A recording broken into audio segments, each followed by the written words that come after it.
ग्रहों का विज्ञान यूट्यूब चैनल में मैं डॉक्टर पुष्पा कांबळे आप सबका स्वागत करती हूँ।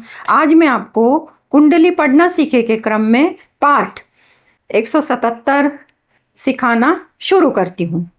आज के पार्ट में नवंबर महीने के मासिक राशिफल में मेष राशि से मीन राशि तक ग्रहों की स्थिति के अनुसार व्यक्ति के जीवन में अनपेक्षित अचानक सफलता कब मिलती है, कुंडली में ज्योतिष सूत्र को लगाकर जानेंगे कि वृश्चिक राशि के लिए नवंबर महीने में अनपेक्षित अचानक सफलता के योग बनते हैं या नहीं। कुंडली में 12 भाव में 12 राशियां, उनमें 9 ग्रह होते हैं। ग्रहों की राशि परिवर्तन की अवधि लगभग निर्धारित होती है। गुरु, शनि, राहु, केतु ये ग्रह ज़्यादा समय तक एक भाव में रहते हैं। उनकी तुलना में सूर्य, मंगल, बुध, शुक्र ये ग्रह राशि परिवर्तन के लिए कम समय लेते हैं।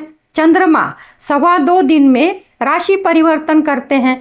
इस कारण हर महीने ग्रहों से संबंधित परिणाम बदलते रहते हैं। व्यक्ति का समय अच्छा या खराब यह ग्रहों के गोचर पर निर्धारित करता है।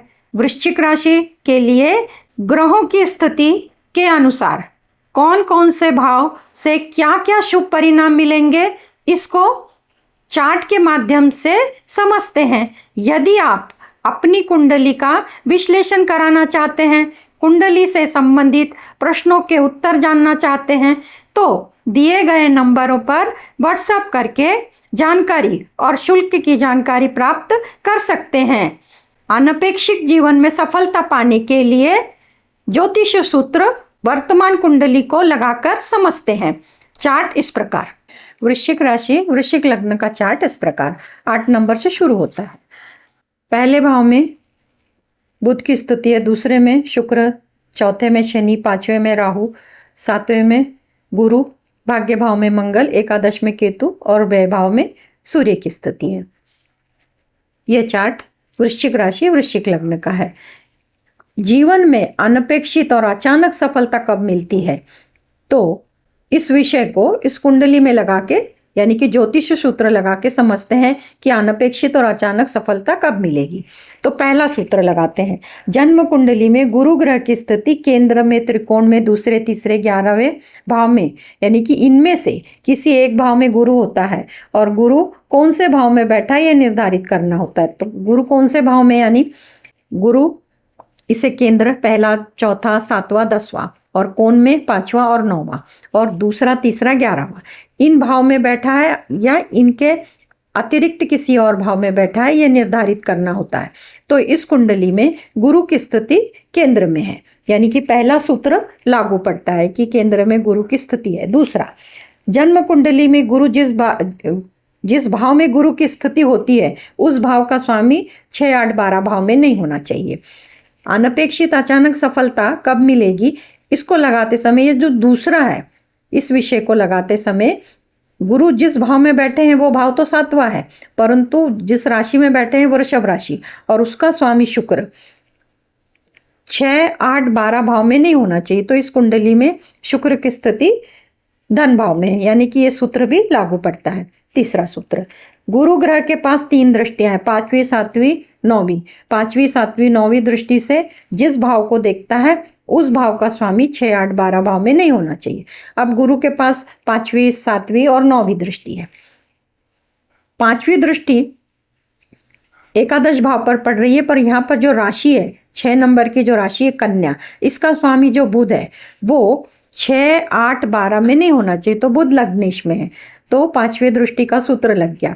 अब गुरु की 7वीं दृष्टि, गुरु की 7वीं दृष्टि लग्न पर पड़ रही है और लग्न में वृश्चिक राशि है और वृश्चिक राशि का स्वामी मंगल है। मंगल भाग्य भाव में बैठा है, यानी 6, 8, 12 भाव में नहीं बैठा, तो यह भी सूत्र लग रहा है। अब गुरु की 9वीं दृष्टि, गुरु की 9वीं दृष्टि पराक्रम भाव पर पड़ रही है और पराक्रम भाव का स्वामी, पराक्रम भाव में मकर राशि और मकर राशि का स्वामी शनि केंद्र में, इसे केंद्र कहते हैं, तो चतुर्थ भाव में है। यानी कि दृष्टि के जो नियम है, उनका जो डिपॉजिटर है वो 6, 8, 12 भाव में नहीं है, यानी कि ये तीसरा भी सूत्र पूरा लगता है। अब चौथा सूत्र, जन्म कुंडली के गुरु की स्थिति के साथ गोचर के गुरु का संबंध पहला, तीसरा, पांचवा, सातवां, नौवां, 11वां आना चाहिए। अब ये इसको कैसे समझेंगे, तो अब ये किसी की नवंबर महीने की कुंडली है और ये किसी जातक की है, किसी XYZ इंसान की है, तो उनकी कुंडली में गुरु की जो स्थिति है वो पहले भाव में सिंह राशि में है। अब ये सिंह राशि यानी कि 5 नंबर में है और यहाँ पर गुरु 2 नंबर में है, तो हम इस गुरु को यहाँ पर रखते हैं उदाहरण के लिए और काउंट करते हैं 1 2 3 4। यहाँ से जब हम गिनते हैं तो चौथा आता है। अब यहाँ ये जो उदाहरण कुंडली है इसमें हम गुरु को यहाँ रखते हैं 2 नंबर में यहाँ पे, और यहाँ से गिनेंगे 1 2 3 4 5 6 7 8 9 10। इसको बोलते हैं चतुर्थ दशम। चतुर्थ दशम जब आता है तो सूत्र तो नहीं लगता, पहला होना चाहिए, तीसरा होना चाहिए, पांचवा होना चाहिए, सातवां होना चाहिए, नौवां और 11वां। तो इसको ये दोनों कुंडली में गुरु अगर 2 नंबर में है और गुरु यहाँ पे है, तो यहाँ से अगर गुरु काउंट करेंगे 1 2 3 4 5 6 7 8 9 10, और यहाँ से गुरु यहाँ पर काउंट करेंगे जो वर्तमान का गुरु है 1 2 3 4, यानी कि चतुर्थ दशम है, तो ये वाला सूत्र लागू नहीं पड़ता।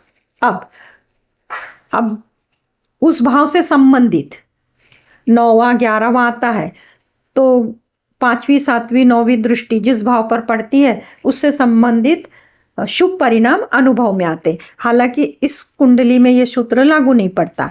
अगर 5 नंबर की जो 5 नंबर से शुरू होती है उस कुंडली में गुरु की स्थिति 5 में है, परंतु अगर गुरु की स्थिति 6 में होती यहाँ पर, तो वर्तमान का जो गुरु है, जैसे इसको समझते हैं, ये जो वर्तमान का गुरु है और अगर जन्म कुंडली की गुरु इधर होगा तो ये 1 2 3 4 5, तो ये 9 पंचम का योग बनाता है। तो ये जो पहले 4 सूत्र हैं वो पूरे लगने के कारण पूरा उसका शुभ फल मिलेगा। पर ये शुभ फल कब मिलेगा, तो जन्म कुंडली में गुरु ग्रह लग्नेश, पंचमेश और भाग्येश की स्थिति अच्छी होनी चाहिए। अब इस कुंडली में लग्नेश मंगल है, मंगल की स्थिति भाग्य भाव में अच्छी है, यानी कि 6 8 12 में नहीं है, और पंचमेश गुरु है और गुरु स्वयं पंचमेश होने के कारण वो भी 7वें भाव में, यानी कि 6 8 12 में नहीं है, ये स्थिति अच्छी।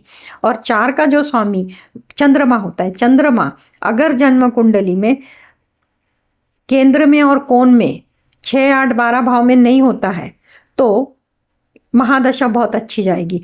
पर अगर चंद्रमा 3 में है, ये 3 यानी कि मिथुन राशि में 8वें भाव में है, मेष राशि या 6ठ भाव में है, या तुला राशि 12 भाव में है, अगर ये मंगल ये 3 घरों में होगा तो ये महादशा अच्छी नहीं जाएगी। पर अगर कर्क राशि में मंगल नीच के होते हैं, परंतु चंद्रमा अगर इधर होता भाग्य भाव में तो भी महादशा अच्छी जाएगी और संबंधित भाव से संबंधित फल शुभ ही मिलेंगे। अब यहाँ पे लग्नेश मंगल है, पंचमेश गुरु है और भाग्येश चंद्रमा है। इस भी कुंडली में लग्नेश सूर्य है पर पंचमेश गुरु आते हैं, धनु राशि है, और इधर सूर्य आते हैं। अब इधर देखते हैं, इसमें 4 ग्रहों का समावेश होता है। कैसे, लग्नेश यहाँ पे शनि है, पंचमेश बुध है और भाग्येश शुक्र है। इन 3 ग्रहों के साथ गुरु की भी महादशा अंतरदशा बहुत मायने रखती है, तब कार्यों की पूर्ति होती है। वो कैसे और गुरु के इसमें क्यों, तो जन्म कुंडली में गुरु ग्रह लग्नेश पंचमेश भाग्येश की स्थिति अच्छी होनी चाहिए और गुरु से संतान का, शिक्षा का, प्रेम संबंध का, विवाह का, भाग्य का, लाभ का, धन का, पराक्रम का विचार किया जाता है। यानी कि गुरु जिस भाव में होते हैं उस भाव से, और जिन 3 दृष्टियां हैं और 3 दृष्टियों से, ऐसे बहुत सारे भाव से गुरु से फायदे मिलते हैं अगर वो शुभ गोचर हुआ तो।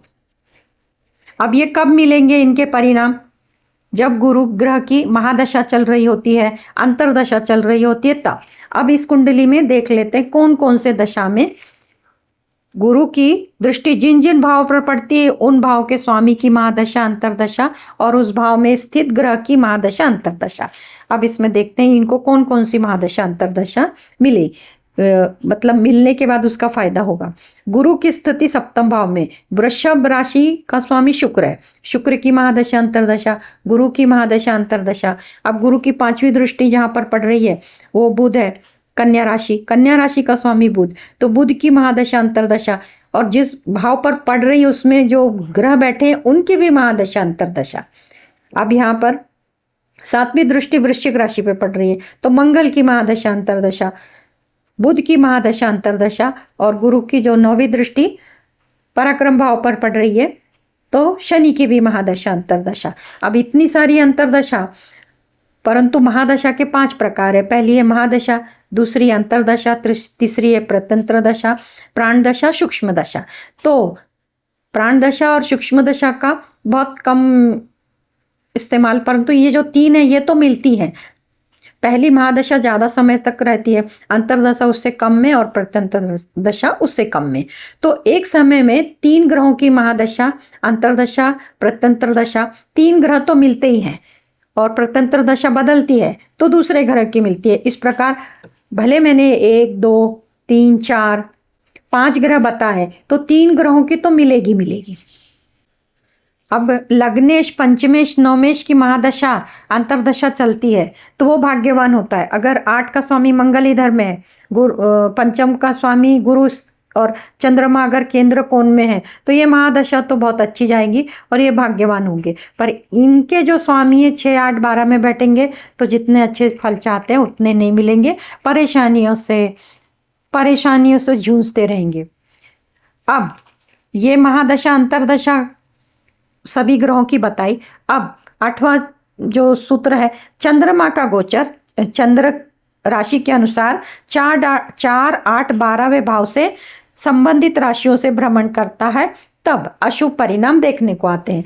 तो वृश्चिक लग्न वृश्चिक राशि के लिए चौथा 8वां 12वां मतलब कुंभ राशि, मिथुन राशि और तुला राशि, इन राशियों से जब चंद्रमा 2.25 दिन का भ्रमण करते हैं तो कौन कौन सी डेट आती है, तो वो डेट इस प्रकार, नवंबर महीने की 1 2 9 10 18 19 27 28, ये जो डेट्स आती हैं इन डेट्स को किसी भी प्रकार का शुभ कार्य शुरू नहीं करना चाहिए, उनमें रुकावट आती ही आती है, इनको ध्यान में रखें।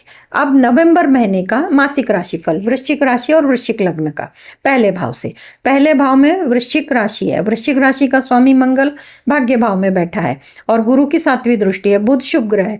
अब वृश्चिक राशि वृश्चिक लग्न के लोगों का आरोग्य अच्छा रहेगा। धन भाव में शुक्र की स्थिति है, शुक्र शुभ ग्रह है तो धन की स्थिति अच्छी होगी, परिवार में तालमेल होगा और वाणी में मधुरता होगी।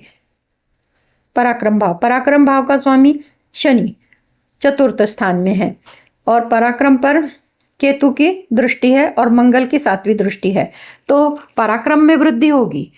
जो भी मीडिया से संबंधित काम करते हैं उसमें सफलता मिलेगी, क्रिएटिविटी फील्ड में है उसमें भी सफलता मिलेगी, छोटी यात्रा से संबंधित कार्य करते हैं उसमें भी सफलता मिलेगी। परंतु मंगल की 7वीं दृष्टि पड़ने के कारण छोटे भाई बहनों के साथ मतभेद होंगे, इसलिए आपको सोच समझकर विचार करके निर्णय लेना होगा, क्योंकि इस गोचर काल में मतभेद बढ़ सकते हैं। 4th भाव से हम माता के स्वास्थ्य का और भूमि भवन वाहन का विचार करते हैं। शनि की स्थिति है और मंगल की 8वीं दृष्टि है, माता का स्वास्थ्य खराब होगा। माता के स्वास्थ्य के लिए आपको जो भी आप उनके लिए सावधानी लेना चाहते हैं वो ले सकते हैं। भूमि भवन वाहन का सुख मिलेगा। पंचम भाव से शिक्षा, संतान और प्रेम संबंध के बारे में जानते हैं। तो राहु और केतु की स्थिति है, पंचम भाव का जो स्वामी है अपने से तृतीय एकादशी का संबंध बना रहा है, प्रेम संबंध के लिए अच्छा है। फिर भी राहु केतु होने के कारण प्रेम संबंध में थोड़े बहुत मतभेद आ सकते हैं। शिक्षा के लिए, संतान के लिए अच्छा है। षष्ठ भाव का स्वामी मंगल नीच राशि में है और सूर्य की दृष्टि पड़ने के कारण रोग, रिपुरण, ये तीनों से आपको सतर्कता बरतनी होगी। यह स्थिति अच्छी नहीं है, आपको विचार पूर्वक निर्णय लेने होंगे। सप्तम भाव से हम दाम्पत्य जीवन का, व्यवसाय का, और जिनकी शादी होने वाली है उनका, वो लोग जो जिनकी शादी होने वाली है उनके योग बनते हैं या नहीं ये देखते हैं। तो सप्तम भाव में गुरु की स्थिति है। जब यहाँ से गुरु जाते हैं और गुरु सातवीं दृष्टि से लग्न को देखते हैं और लग्न का स्वामी तृतीय एकादश, तो जिनकी शादी तय हो गई है शादी तो होगी, और जिनकी तय नहीं होगी उनकी तय भी होगी और शादी भी होगी। व्यापार का जो कारक बुध है, बुध अपने ही भाव को देख रहा है, तो व्यवसाय के लिए, व्यापार के लिए भी स्थिति बहुत अच्छी है। दाम्पत्य जीवन में बहुत तालमेल, जिनकी शादी हो चुकी है, शादीशुदा जिंदगी बहुत अच्छी जाएगी, और जिनकी शादी होनी है उनकी तो शादी संपन्न भी होगी। अष्टम भाव में मिथुन राशि, मिथुन राशि का स्वामी लग्न में है, शुक्र की सातवीं दृष्टि है। जो भी रहस्यमय विषय हैं उनमें रुचि बढ़ेगी और उनमें वृद्धि होगी। भाग्य भाव से हम यात्रा का, भाग्य का और धर्म का विचार करते हैं, पूजा पाठ कर्मकांड का विचार करते हैं। तो इस भाव में मंगल की स्थिति है और इस भाव पर राहु की 5वीं दृष्टि पड़ रही है। तो जब भी आप यात्रा करें तो सावधानी पूर्वक करें। यात्रा में तकलीफ हो सकती है, अगर यात्रा टाल सकते हैं तो आप टालने की कोशिश करें। दशम भाव से हम नौकरी का और पिता के स्वास्थ्य का विचार करते हैं। शनि की 7वीं दृष्टि पड़ रही है, गुरु बुध केंद्र में है। नौकरी के लिए स्थिति बहुत अच्छी है। जो लोग नौकरी के लिए प्रयत्नशील है वो अर्जी दे सकते हैं, उनको इस समय में सफलता मिलेगी। एकादश भाव से हम लाभ का और बड़े भाई बहनों के साथ कैसे संबंध रहेंगे इसका विचार करते हैं। तो लाभ भाव का स्वामी बुध लग्न में बैठा है, अपने से तृतीय एकादश का संबंध बना रहा है, तो लाभ के लिए मार्ग प्रशस्त रहेंगे। पर राहु की 7वीं दृष्टि पड़ने के कारण बड़े भाई बहनों के साथ मतभेद होंगे, और वो मतभेद का कारण भ्रम की स्थिति होगी कि ऐसा होगा तो वैसा होगा। तो इसके लिए आपको स्वयं ही निर्णय लेना होगा। व्यय भाव से खर्चे देखते हैं। खर्च के घर में सूर्य की स्थिति है, और जो तुला राशि का स्वामी अपने से तृतीय एकादश का संबंध बना रहा है। खर्चे होंगे, आपको खर्च सोच समझ के करने होंगे। वृश्चिक लग्न का पहले भाव से लेके 12वें भाव तक नवंबर महीने का मासिक राशिफल बताया। अब इच्छा पूर्ति का ग्रह एकादश भाव से देखते हैं। तो इच्छा पूर्ति का ग्रह बुध है, बुध की स्थिति लग्न में है और लग्नेश भाग्य भाव में है। अगर एक दूसरे से गिनते हैं 1 2 3 4 5, तो लग्नेश और एकादशेश 9 पंचम का योग बना रही है। स्थिति बहुत अच्छी है, परंतु व्यक्तिगत कुंडली में अगर मंगल किसी का 5 नंबर में है तो वो द्वितीय द्वादशेश होगा और षडाष्टक का योग बनेगा। किसी का बुध अगर 7 नंबर में है या 8 नंबर है तो द्वितीय द्वादशेश की स्थिति बनेगी। तो जो अभी मैंने फल बताया कि 9 पंचम का योग बनेगा तो बहुत सहकार्य मिलेगा, परंतु अगर ये स्थिति नहीं है तो ऐसी स्थिति में लग्नेश का मंत्र करना होगा। तो लग्नेश मंगल है और मंगल का मंत्र ओम भोम भोमाय नमः रोज 108 बार करना है और मंगल से संबंधित चीज़ों का दान करना है, जैसे लाल मसूर की दाल, गुड़, गेहूँ गरीब लोगों को, जरूरतमंद को दान दे सकते हैं, और ये दान आप मंगलवार को करते हैं तो अधिक सहयोग मिलेगा। इस प्रकार वृश्चिक लग्न के लोगों का मासिक राशिफल बताया। आज के क्लास में इतना ही। धन्यवाद।